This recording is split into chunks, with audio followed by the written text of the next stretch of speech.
Coming up on the Best of John Miller, meet a man with an eye on the stars and a heart of gold.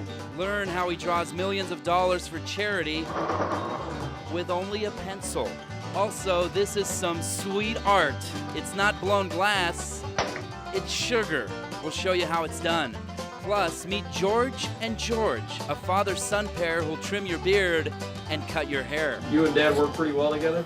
Oh yeah, we work really well together. And Levi Anderson is a 10-year-old hero, scouting for a job in the governor's office. That's all next. Discover the lighter side of Northwest living as Idaho's News Channel 7 presents The Best of John Miller. Hi again, everyone, and welcome once again to The Best of John Miller. I'm David Augusto, happy to have you along. First up today, what's the most valuable autograph you can imagine? Odds are artist Mike Regan already has it. After all, more than 1,600 famous people have already signed for him. So what's so special about this guy? That's where John Miller picks up the story. And then Ollie. What if you had every imaginable autograph, from stars who play music, Vince Gill. to stars who play ball, Alex Rodriguez. to stars who play boy? Miss February, 1995. Then you took those stars' autographs, penciled in their portraits, We've probably drawn over 1,600 different celebrities. and each of your 1,600 sketches sold for thousands of dollars. You could be a millionaire 10 times over, just like artist and autograph hound Mike Regan would be if he was in this for himself. I asked Harrison Ford to autograph some blank illustration boards for me. And when he does that, I tell him I'm going to redraw the portrait on those blank illustration boards and donate them to charities. And that's what we do. Why he does it goes back more than 35 years, when Mike came home from Vietnam with little more than sketches of buddies who didn't come home. And so when I came home, I figured I had a purpose. I figured God actually had a purpose for me. So from his small waterfront studio, Mike's sketches have quietly raised $10 million at auctions for children's charities and cancer research, I spent a fortune on pencils. earning the trust of the Cameron Diaz's and Meg Ryans of the world, who've signed on to his cause by signing blank sketchboards. She signed a whole bunch of them for me, and she's not a big signer, you know. But the president is, and so is his dad, and so is his wife. Should Arnold Palmer really trust you? No. But he did, as did Walter Cronkite, Bob Hope, Liz Taylor. Leno, of course. You'd think the only person who he hasn't reached is the Pope, The Holy Father thanks you for your gift of the drawing. but you'd be wrong. Yep, I did the Pope's picture. At which time Mike stumbled upon a great realization. I drawn the Pope, the President, and the Playmates. That's it, man. You've got it covered, huh? Sure. This small-town artist who sometimes draws wildlife, now sometimes lives it, You can bet on that. wondering how much money he can make for other people. If Harrison Ford sold for $7,500, what's two presidents? Mike Regan feels wealthy for the gifts he has and the good he's done. And this is what I'm supposed to be doing. What an amazing talent. Those are beautiful pictures. The president liked Mike's drawings of Laura Bush so much, 2 of his sketches can now be found in the White House. Pretty impressive. Well, a prominent Boisean will soon ring in another birthday, 107 years old. You probably don't know this unless you live in the North End, and even folks there might not know. But back in '97, John got a call from one person who did notice and thought it was worth celebrating. If Maureen and Noah Elia hadn't noticed, maybe no one would have. Noah's been by the tree since he's been born, and I guess that's when I noticed it on my walks with him every day. Through Hyde Park, past the giant white oak planted by Joseph E. Woods on March 4th, exactly 100 years ago. So anyway, he's pretty excited about it. Yeah. Even Vince's barber shop hasn't been around that long. It's the king of the antique shops, and all that's historic about this neighborhood. It watched the old streetcars and the years roll by, and while everything grew up around it, the white oak grew up alone, silent, all but unnoticed, until Maureen and Noah rolled by. Do you think anyone else has noticed? I'm sure somebody has. We work across the street from it 5 days a week. But even after 4 generations, the guys over at Reeby's Shoe Shop are still too busy for birthdays. No, I didn't realize it was turning the whole 100 today. I knew it was coming soon, but I didn't know when. It's okay. It's not as if people should observe tree birthdays or wonder who planted them. I apologize. I didn't even notice that the date was on there today. But Maureen and Noah Alaya Hi, tree. Hi, tree. are glad they did. Well, because this tree gives us life by all the air it produces for us, and the fact that this has been around longer than any of us standing here, and will probably be here with any luck longer than we are. So I think it's, you know, something that should be celebrated. Bye bye, tree. Bye bye. John Miller, Idaho's News Channel 7. Now, the folks at the State Historical Society tried to help us find more about Joseph E. Woods, but they were unable to find him in their archives. Alrighty, looking to get the kids out in the snow for some fun this winter, John found a place to do just that up in McCall. And as he shows us, it's not for skiers, but it is for those who are looking for some fun downhill.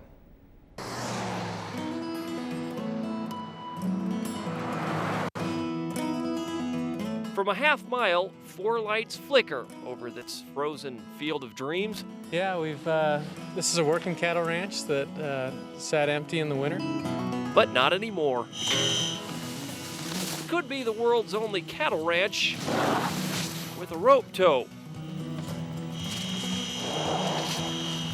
Mike DeBoer knew if he built it, they would come up and then shoot down the 5 groomed slopes. Top speed, we think, is about 40 miles per hour in the spring. Making the Activity Barn Tubing Hill the fastest cattle ranch in the West. You want to spin? Why do you keep coming back? Because they get to spin you and it goes really fast. Is it possible to do this with a camera, do you think? Yeah, probably. So what's this part called? The takeoff? Yep, probably. And there you go, zooming down the 700-foot slope faster than a frozen cow chip. This is awesome. You really can do it with the camera. And with your kid. Brittany Kaiser is 7. That would be about prime tubing age, huh? Yeah. What's the oldest person who's ever done this? 86. Do you scream usually? Sometimes. Could you scream for us? The thrill that keeps them coming back. The world's fastest cattle ranch. It's awesome, isn't it? Yeah. That looks like so much fun. If you'd like more information on snow tubing at the McCall Activity Barn, you can call them direct at 208-634-2222. Later, who wouldn't love a face like this? Oh, what a pretty ferret. What a pretty ferret. You might be surprised. Meet a couple putting unwanted ferrets in good homes. And next, a chef with a very artistic touch adds a little polish to some very sweet projects. The Best of John Miller returns after this.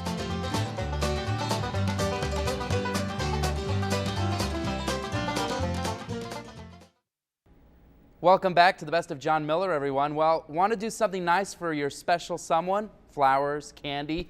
Well, you're about to meet a man who can get you the ultimate 2-for-1 deal. Just give him some sugar, some water, and a few minutes of reporter John Miller's time. So would you consider yourself a romantic or just a pastry chef? My wife doesn't say I'm a romantic, but I think I'm romantic. It's hard to argue with a Latvian chef who can make anything out of a few cups of sugar. And then you add some water to it. And at this stage, you boil it. Add some glucose, some lemon acid, some food coloring. And that becomes this. Chef Artis Calzones has himself a big blob of sweet molten mess, and always an idea. Let's say, what are we going to do, pear? A pear? A pear which he'll put together with a piece of that blob, a blowtorch, a blow dryer, and what looks like the bulb off the end of a blood pressure tester. So at this point, I start slowly blowing in air in the sugar. Artists practicing what you might call edible glass blowing, puffing melted sugar into a perfectly hollow piece of fruit. That's it. If you throw it on the floor, it's going to crack. Really? Oh. Can we put that together? Oh, man. It's like glass. It's like a glass, and you can almost cut yourself too a little bit if you just be not careful. It's the best mess I ever tasted. You do swans? Yeah, I can do swans. Valentine's Day and weddings and things like that, you are a popular man. Weddings, Christmas, any holidays. gives me a lot of joy to doing it. There is no limit for creativity here at this point. Shaping sugar roses and stuffing them in a sugar hat with sugar leaves wrapped in a giant sugar ribbon, which artist also has managed to pull off with some practice. Oh, look at that. You might start out trying for a pear. If you do it slowly. But in the end, I think I'm making a jalapeno. Oh. You'll probably blow it. How many stuffed peppers have you put in a bouquet? First time. All right, see? The point is, there's no limit to artists' imaginative appetite. Whatever you've seen today, you can eat everything. Right. So your wife doesn't think you're romantic, but every other girl in the world would say, oh. Well, I don't know. I hope so. Now it looks pretty, but artist warns it can also be pretty dangerous. The sugar gets very hot and it can burn you or at least melt your countertops when you pour it out, so watch out. All right, let's face it, folks, we don't do things like we used to pretty much. We don't go to the soda shop anymore. Drive-in theaters are pretty much multiplexes now, and old-time barbershops are thinning like a receding hairline.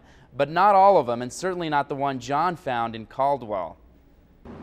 You could drive down 10th Avenue and not even notice it. George Vavold's den is literally a den. The building itself is 20 by 14. And the lot that it sits on is probably 22 by 16. You've been in this one spot how long? 26 years. Now, who's come since you've been here? Well, Paul's wasn't here, Mr. V's wasn't here, 7-Eleven wasn't up here, Bernal Tire wasn't there, the Dairy Queen wasn't there. Just about everything's come since I've been here. Signs of big business have sprung up all around, but the den has never changed, mainly because of regulars like Tom Butler. So, Tom, you just look to me like a guy who's not probably going to be heading to the beauty salon anytime soon, huh? No, I like it here. Have you ever considered moving? No. I have no intention of doing that. Because this barber shop is about as barber-shoppy as barbershops get, huh? It's definitely a barber shop. Defined by green bottles of Barbicide and the buzz of the clippers, and the sharpest straight razor you'll find anywhere. So it's kind of a mom and pop shop, but it's really more of a son and pop shop, huh? You see, what makes the den so special, to George anyway, is George Jr. You and Dad work pretty well together? Oh yeah, we work really well together. Father and son tending their faithful together. The hair's changed over the years, a little thinner and a little grayer, But it's good to know the barbers, or at least the building, will always be the same. That is great. We're happy to say 6 years later, they're still in business. George and George say, as humble as it is, no money would be enough money to buy him out. Coming up later, police officers hand out tickets that won't cause your car insurance rates to go up. Usually the only piece of paper we leave with people on a traffic stop costs them about $53. And next, in the Scouts, they say, be prepared. We meet one young man getting ready for a future behind the governor's desk when the best of John Miller returns.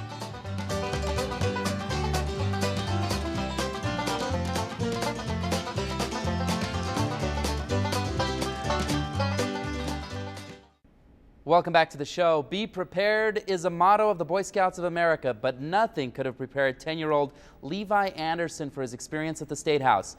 He was honored in more than one way. John has more on a big honor for a little kid, so here it is from Levi's point of view. What do you make of this whole place, the State House? Big. Yeah? Busy. In fact, looking at 10-year-old Levi Anderson, looking at all that marble and all those statues and the Senate, I thought his eyes might pop out of his head. Think you could handle this someday? No. What they were doing, do you have any idea? No. It was kind of weird. When they first banged the hammer down, I jumped out of my pants. Not to mention all that paper. Everybody's got paper. Some write on it, others read it, and it seems just when they get done with one piece of paper, somebody hands them another. Did you understand all the paperwork? No. He didn't seem to understand the dialogue either, but then, who does? Did you understand what they were saying? No, I didn't at all. Which doesn't really matter because someday 10-year-old Levi is going to rule them all. Governor, Yeah. And today, he got a little closer. You see, Levi is a hero. The governor and the Boy Scouts honoring him for saving his dad's life after a Father's Day boating accident. Well, Levi, you got to give it a try, man. It's the only chance you'll get. Governor Bad? Yes. Levi says he'd like to try out your chair if that's possible. Right. All in all, an overwhelming day for a humble young hero with gubernatorial dreams. It was exciting and embarrassing and all at the same time. Governor Yeah. Levi Anderson. Representatives from scout troops all across Idaho and Eastern Oregon took part in the report to then Governor Batt. Later on the Best of John Miller, they're going from catching burglars to passing out burgers. On behalf of the Boise Police Department and McDonald's, would like to invite you and your daughter to have lunch on us today. Thank you very much. You're welcome. Find out why police once gave good drivers a free lunch. And next, they're fun and furry. Hey, look, it's going up the camera guy's pants. But many families may not know what they're getting into when they adopt a ferret. He usually takes his wife. That's where this couple comes in. Welcome back, everyone. It's a crazy job, but someone has to do it. That's what Kip and Gay Malden figured when they took up their animal rescue service. But Kip and Gay don't deal in cats and dogs or even ducks. They look after animals of a smaller variety, turning their home into a three-ring circus. Priscilla. Stop it. If it sounds like Gay and Kip Malden have a house full of 3-year-olds, Priscilla. that's because they do. Oh, and Daisy's got to get in there and see what's going on. The truth is, the Maldens have been bitten by the ferret bug. Well, excuse the pun, they weasel their way into your heart. And your home, behind the pillows, in the drawers, under the blankets. That's Daisy Mae. Under the cabinets, under the sofa. That's Gina. Hey, look, it's going up the camera guy's pants. They can be destructive like a cat or a dog, or they can be as gentle as a cat and a dog. Or they can be not. Yeah, he usually takes his wife. No. They have their differences. They're just like us. But the one thing they have in common, they're all orphans, abandoned by owners who weaseled out of the responsibility. Then I get them. Gay and Kip, the human residents and referees. Oh, no. Here at the Ferret Haven. There you go. Their home connected by tubes. No, don't come back up. Go down. Traveled by the furry critters all day long. Yeah, Gina. Oh, what a pretty ferret. What a pretty ferret. There are 10 ferrets running loose. 10? Yes. How many of you ferreted out as it goes? Last year we adopted out over 100. 100? Yes. That's why the Maldens simply suggest before you buy one, know you'll spend a lot of time chasing it. From the friends of the ferret, and this one, and this one, and this one. There's never a dull moment, trust me. Still to come, the police have a little gift for you. Before you get scared, know this, it's not a ticket. We look at the surprising giveaway when the Best of John Miller returns.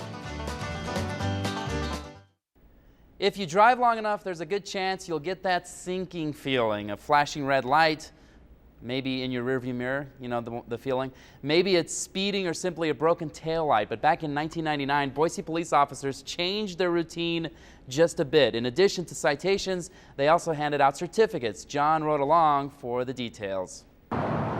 If you're like me, it's like every time you see the cruiser in the rearview mirror, it's like, uh-oh, they're out to get me. But they're really not, right? Well, I don't know what kind of driver you are, John. I'm an excellent driver. Are you? Okay. But on the off chance that I'm ever in one of these situations, and Sergeant Rich Furman ever feels the need to talk to me, Need to talk to you about your license plates. They appear to be expired. the Boise Police Department has come up with a new form of citation. Usually the only piece of paper we leave with people on a traffic stop costs them about $53. This piece of paper might be a little easier to swallow. How old's your daughter? 3.5. 3.5. Does she like to go to McDonald's? Oh, yeah. Does she? Yeah. We're currently working a program. A program that rewards folks like Tom Shirley for buckling up themselves and their kids, or just being courteous. We appreciate that. We really do. And on behalf of the Boise Police Department and McDonald's, would like to invite you and your daughter to have lunch on us today. Thank you very much. You're welcome. Appreciate it. Most people, by and large, accept the fact that They got caught this particular time doing something wrong. Got that red light on that stop and go, didn't I? Yeah. Busted. Yeah, that was wrong. Thank you, sir. And hopefully the officers can help the people understand why we're making the traffic stop. Oh, I just noticed you had a tail light out back here. People should not expect us to be stopping them just to give them a coupon. Yeah. Stop in the name of McDonald's. Something you probably won't hear driving down the streets. But for Tom Shirley, Could have been worse. and on the off chance Sergeant Furman feels the need to talk to you, one piece of advice. Don't call him Captain Cheeseburger, though, No. We weren't sure we were going to be able to bring you this story because John Miller had a hard time even finding it. He was told to take this road to that road, and John got all the way to Weiser before he realized this and that was the story.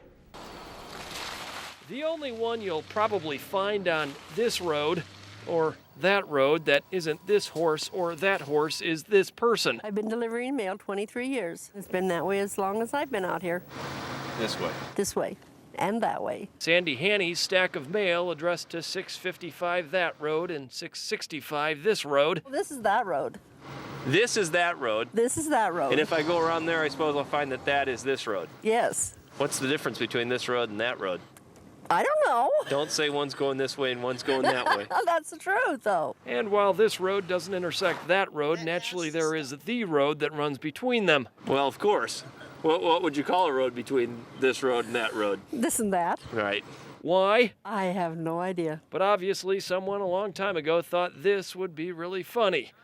And so would that. So, does that make any sense? Or should I say, does this make any sense? Not really. All that really matters, Sandy says, is that this and that mail make it to this and that address. Well, either way. You all know how to get around here, huh? It works for us. This way. This way. And that way. And this and that way.